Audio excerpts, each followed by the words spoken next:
அஸ்ஸலாமு அலைக்கும் வரஹ்மத்துல்லாஹி வபரகாத்துஹு. வாங்க இன்றைக்கி நம்ம ஒரு டிஷ் செய்யலாம். இன்றைக்கி சுவையான பிரியாணி செய்ய போகிறோம். நான் செய்ய போகல, என் ஹஸ்பண்ட் செய்கிறாங்க. நான் வீடியோ எடுக்கிறேன், பாருங்கள். மறக்காமல் ட்ரை பண்ணி பாருங்கள். ரொம்ப அருமையாக இருந்துச்சு, ருசியாக இருந்துச்சு. எப்படி செய்கிறதுன்னு பார்க்கலாம். நான் ஒரு கிலோ அரிசிக்கு 1 கிலோ கறி எடுத்துருக்காங்க. 1 கிலோ கறி வேக வச்சு எடுத்தாச்சு. ஒரு பக்கம் கறி வெந்துக்கிட்டு இருக்குது. அரிசி பிரியாணி எப்படி செய்யணும்னு பாருங்கள். அவர் முதலே நெய் போட்டு வெங்காயம் இதெல்லாம் போட்டுட்டார், பட்டை இதெல்லாம் எல்லாமே போட்டுட்டார். வெங்காயம் போட்டார், பச்சை மிளகா, அப்புறம் மல்லி இலை, புதினா இலைலாம் போட்டுட்டார். அப்புறமா தான் நான் வீடியோ எடுக்க வந்தேன்.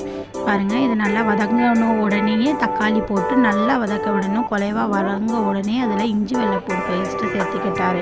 ரொம்ப அருமையாக இருந்துச்சு. மறக்காமல் ட்ரை பண்ணி பாருங்கள். வீட்டுக்கார் செஞ்சாலே எப்பயுமே சமையல் ரொம்ப அருமையாக இருக்கும். அவங்க என்றைக்கியாச்சும் ஒரு நாள் தான் சமைப்பாங்க, ஆனால் சமைச்சா ரொம்ப அருமையாக செய்வாங்க. இது தக்காளி வதங்கிக்கிட்டு இருக்கும்போதே அவங்க மிளகாத்தூள் போட்டுட்டாங்க.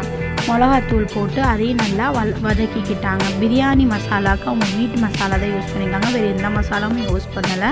அதுக்கு அவங்க என்னென்ன ஹோல் ஸ்பைசஸ் எடுத்து அரைச்சி வச்சுருக்காங்க. இது நல்லா தக்காளி வதங்கின உடனே, எல்லாமே வதங்கின உடனே அதில் தயிர் சேர்த்துக்கிட்டாங்க. இஞ்சி வெள்ளைப்பூடு பேஸ்ட்டு ஒரு 3 ஸ்பூன் சேர்த்துருக்காங்க.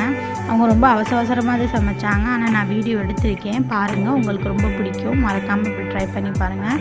இஞ்சி வெள்ளைப்பூடு பேஸ்ட் போட்டு நல்லா வதக்கிக்கணும். நல்லா எண்ணெய் பிரிகிற அளவுக்கு வதக்கி இந்த வாசனை போகிற அளவுக்கு நம்ம நல்லா வதக்கிக்கணும். அந்த மசாலா, இந்த அரைச்சி வச்ச மசாலா, உப்பு நான் மட்டும் போட்டேன், ஏன்னா உப்பு நீ போடுன்ட்டாங்க, அதனால் நான் உப்பு போட்டிருக்கேன். இந்த மசாலா அவங்க அரைச்சி வச்ச மசாலா அதில் சேர்த்துக்கிட்டாங்க. இந்த மசாலா வீட்டு மசாலா, ஹெல்தியான மசாலாவே சேர்த்துக்கிட்டாங்க, வீட்டில் அரைச்ச மசாலா. அடுத்து தயிர் போட்டுக்கிறணும். 2 பேக்கெட் தயிர் போட்டாங்க. கறி வேக வச்சது இந்த இருக்குது. நல்லா மசாலா போட்டு நல்லா வதக்கிக்கிறணும். அப்புறம் நம்ம வேக வச்ச கறியை தயிர் ஊற்றி நல்லா தயிரில் கொஞ்சம் எண்ணெய் பிரிஞ்ச உடனே, நல்லா மசாலா பிரிஞ்சு இந்த எண்ணெய் பிரிஞ்சு வந்த உடனே நம்ம இந்த தயிரை போடணும். இந்த கறியை தூக்கி அதில் போட்டுக்கிறணும். கறி போடுறதுக்கு முன்னாடி நான் கொஞ்சம் மல்லி இலை போட்டிருக்கேன். மல்லி இலை ஏன்னா முதல்ல நம்ம போட்டோம், அது நல்லா வதங்கிடுச்சு. இப்போ கொஞ்சம் கறி போடுறதுக்கு முன்னாடி மல்லி இலை போட்டு அதுக்கடுத்து கறி போட்டு அதையுமே நம்ம நல்லா வதக்கிக்கிறணும். கறியும் மசாலாவும் ரெண்டுமே நல்லா கலந்துற அளவுக்கு நம்ம நல்லா வதக்கிக்கணும். நல்லா எண்ணெய் பிரிஞ்சு வரணும். நல்லா வதங்கின உடனே அதில் நம்ம அரிசிக்கு தேவையான அளவு தண்ணி எடுத்துக்கணும். நான் 1 கிலோ அரிசி எடுத்துருக்கேன்னா அதுக்கு தேவையான அளவு நான் தண்ணி எடுத்து அதில் நம்ம மெஷர் பண்ணி போட்டுக்கணும். தண்ணி நல்லா கதப்புதன்னு கொதிக்கும் போது எலுமிச்சம்பழம் சாறு எடுத்து அதில் சேர்த்துக்கிறணும்.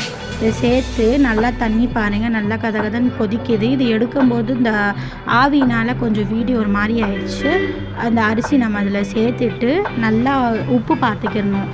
எந்த அளவுக்கு உப்பு இருக்கோ, உப்பு இல்லைட்டுனா நம்ம திரும்ப உப்பு போட்டுக்கிறணும்.